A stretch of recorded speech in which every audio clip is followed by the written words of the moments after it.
Cliff, this is something you may be interested in your car in lieu of painting the whole car and the multi-$1,000 to paint a car. This is very similar to your car. This is the one that was in here. And you see the paint's very oxidized. There is a process that I do. It's called color sanding. And you can see some of it here. It's as good as the paint is below it. So this was very oxidized paint. But you can see how you can kind of transform, at least from 5 feet in this case, a car from that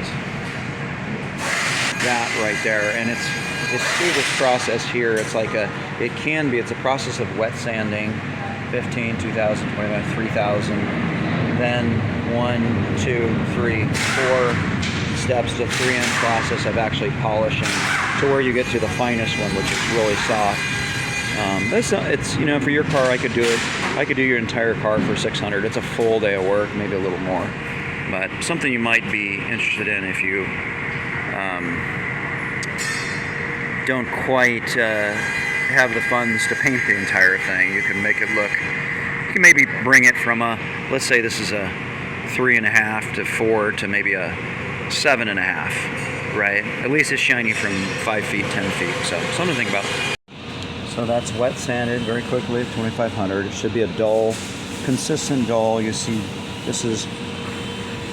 that's the water.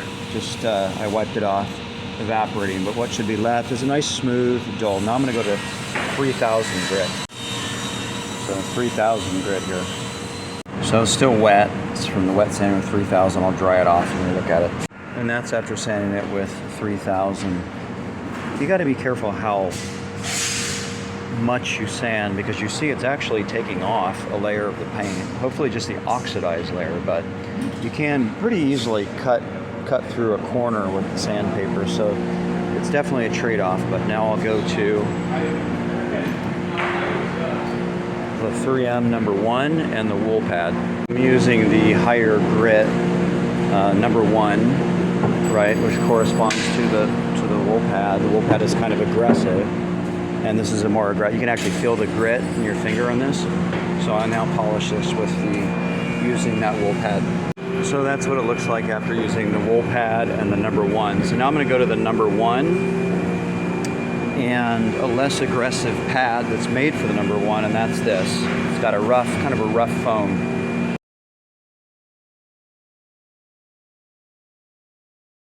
So here it is using the number 1 and foam pad, and it's going to get harder and harder to see on the video, but it gets just a little shinier each time. You can stop at any point, but there's now 2 more steps, and those 2 steps, next step will be number 2 with slightly the pad that is color coded to number 2, and it's you feel it's not as aggressive, rough feeling as the number 1 pad.